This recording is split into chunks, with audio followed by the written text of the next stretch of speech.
Okay, so let's get started already with this crowd. Probably a couple will join us still today. Today is all about theorems. We have basically 3 theorems whose proof we are going to go through, or maybe 4. One of them is quite short. These fall into 3 topics. One of them, and most of them, the first 2 were stated actually on Monday. So one is about pointwise and uniform convergence, then uniform continuity, and then talking about when can you exchange the order of limits. And we'll see some examples that it's not, you have to be careful about it, and then we'll see some theorems that will actually, if you have these assumptions, you get things to work.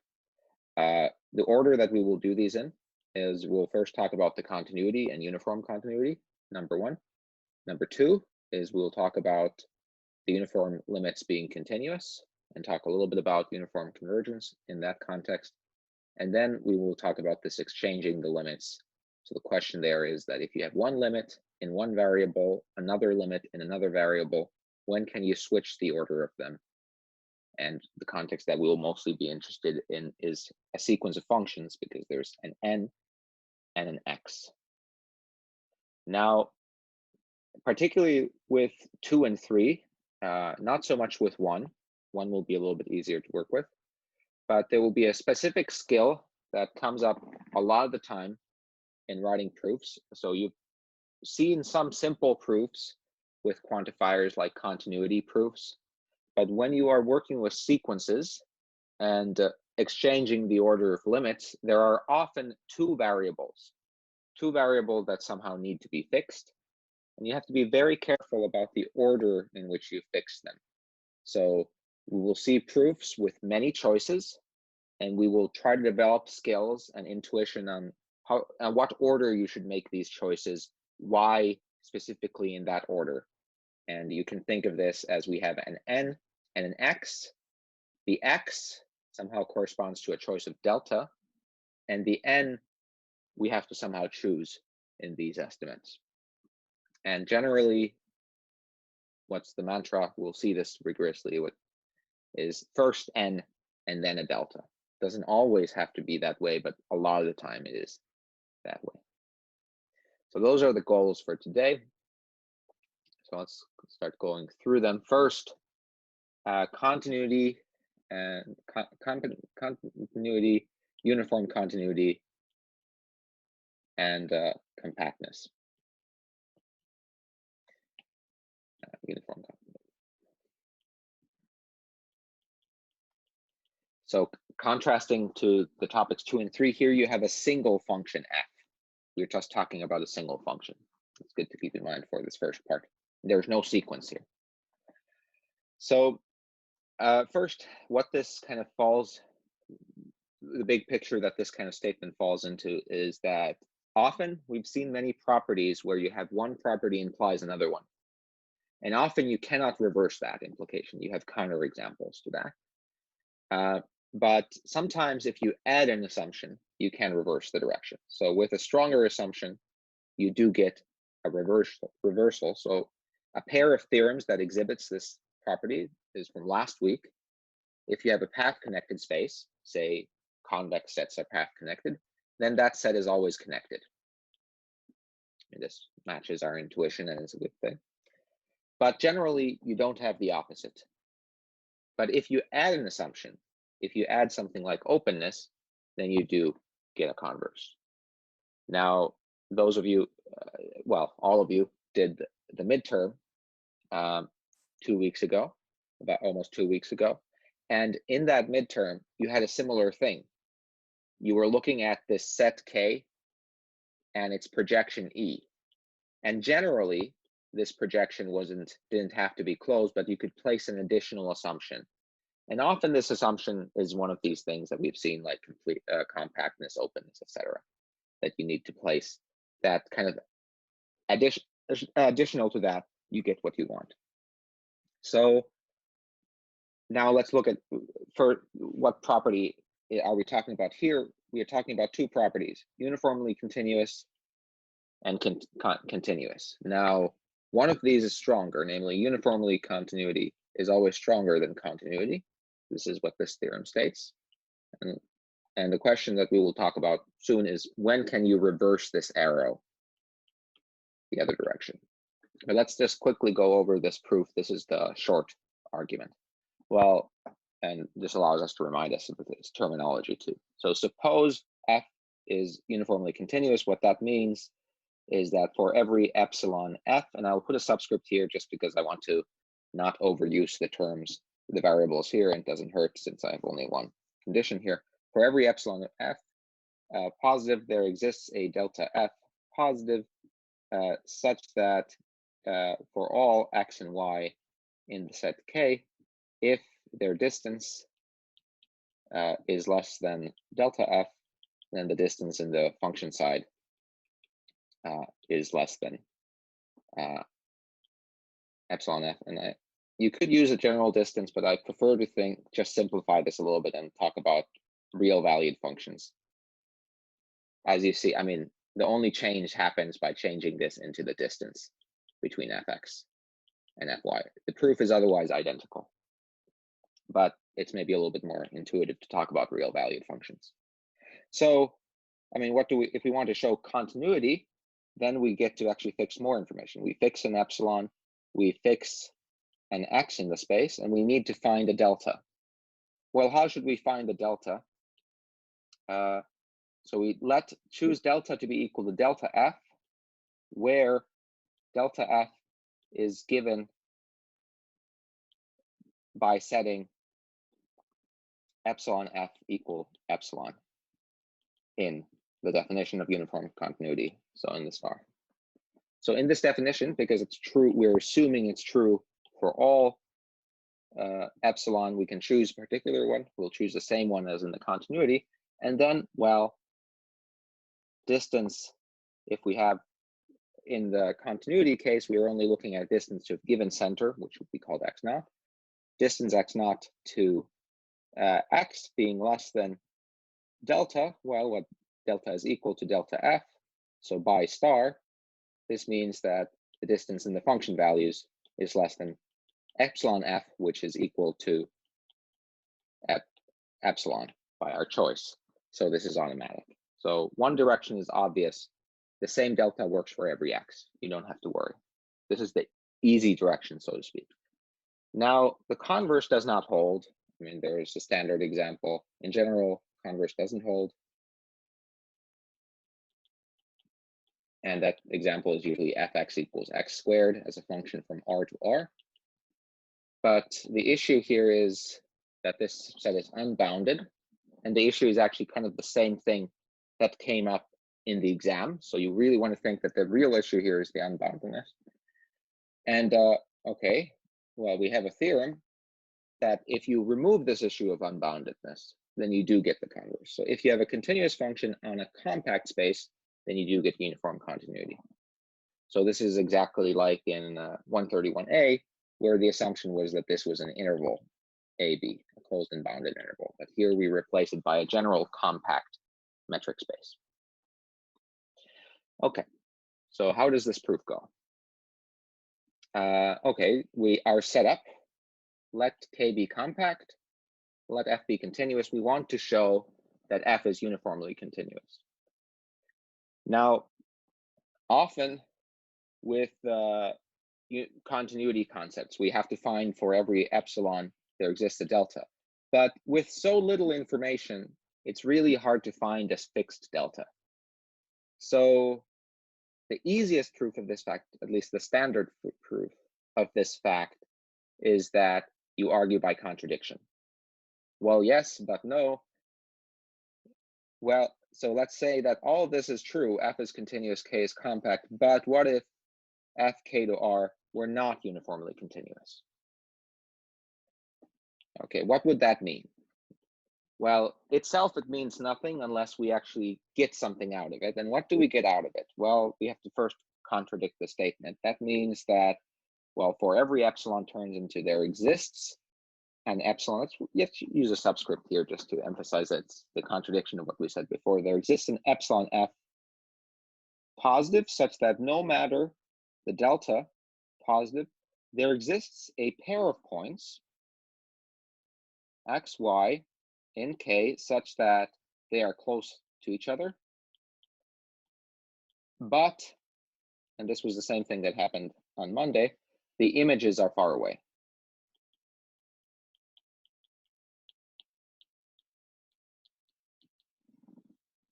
And you could put a strict inequality there, but that's weaker than that, so it doesn't matter for us. Okay, so this is true. So let's use this to get something more concrete out of it. And often, what's the insight here is that if this is true for every delta, we get a sequence. This is the same idea that was used on Monday. So, okay, it's such an epsilon exists, so let's fix an epsilon such that this holds.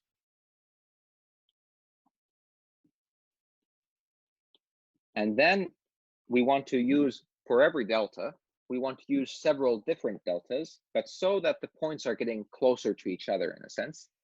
So then for every n, a natural number, if we set delta f to be 1 over n, then there exists xn, yn, and we should put an index n here because they're different for different n's. They could be different, they could be the same, there's no law against that.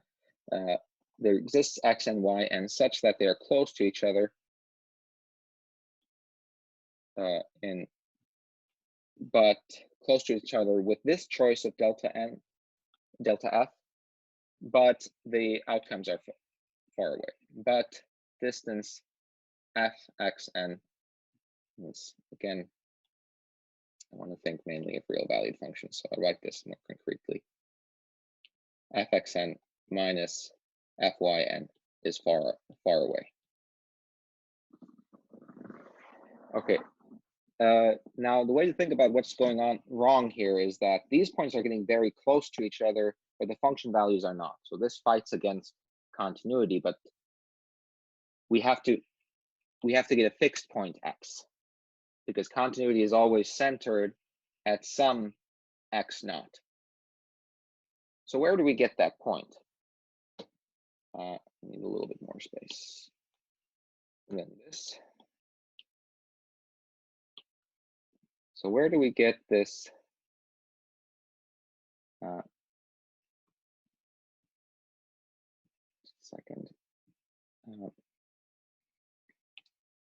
point? Well, we have a sequence of points. We could hope to get the limit of the sequence. But, well, this is an arbitrary sequence. There's no reason for it to converge. Just like on the exam, you encountered it. You get a sequence of pairs, x and y, n. Nobody tells you that this converges. But you have a second best thing. Since K is compact,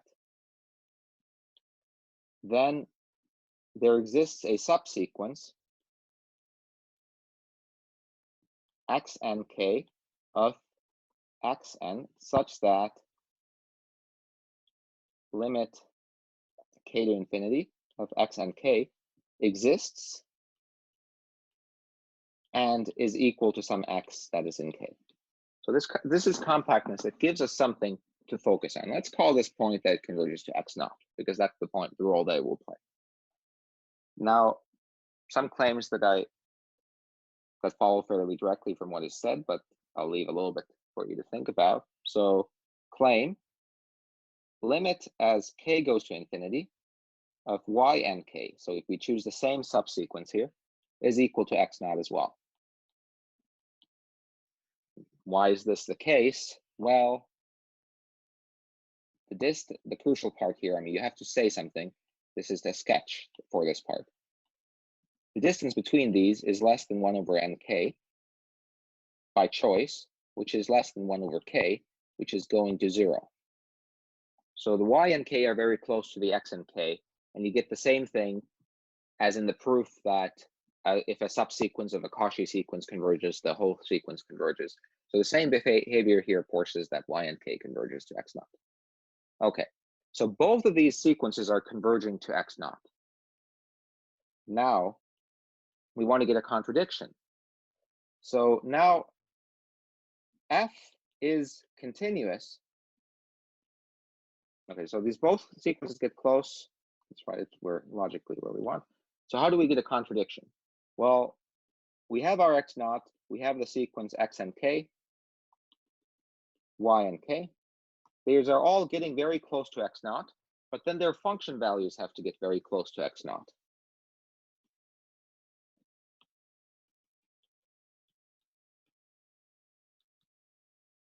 And then they have to get close to each other, but this cannot be the case. So let's write this rigorously. Since f is continuous at x naught for every epsilon, so for epsilon equals to epsilon f over 4, say, there exists a delta such that actually the sequences converge. So let's just go directly. There exists a k such that for k bigger than or equal to k, this distance between x and k and x naught will be less than or equal to delta, and well, the delta from the continuity, as you, yeah, and there exists delta and there exists a k, such that, well, this implies that fx and k minus fx naught is at most epsilon over 4, and the same thing for y and k.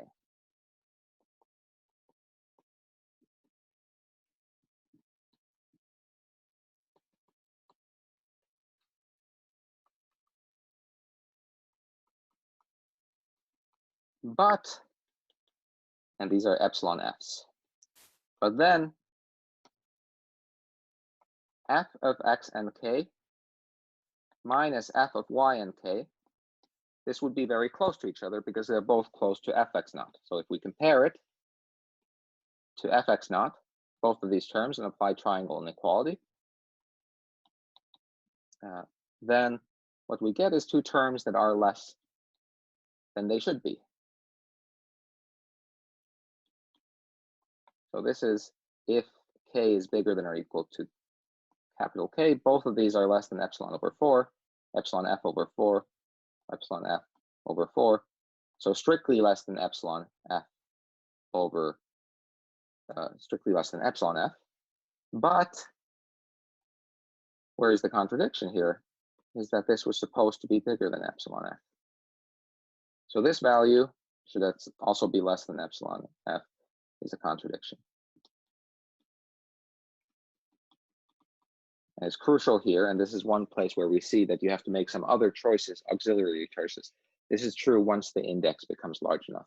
Then you start contradicting this property. Any questions?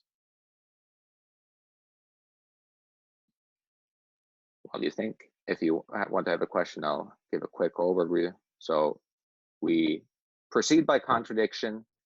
We find two sequences. They need not converge, but a subsequence converges, and they converge to some x naught, which is the same for both sequences. And therefore, the function values have to converge, but they're not converging by assumption. And that's where the contradiction lies. This is often the nature of, if you want to use compactness, you construct a sequence of things, you make it converge, and then somehow this derives a contradiction to the assumption. Okay, just a quick example. If you have the function that's the sum of squares, if you have this closed and bounded subset C of all the vectors with length at most 1 in Rn, then f is uniformly continuous on it. Well, f is continuous and C is compact. Okay, you should just, if this was, say, an exam, I would like to see a few more words saying why it's C is, say, closed and bounded, but that's the crucial idea. So by theorem, done. Okay, so this kind of things is quite useful. So that was uniform continuity.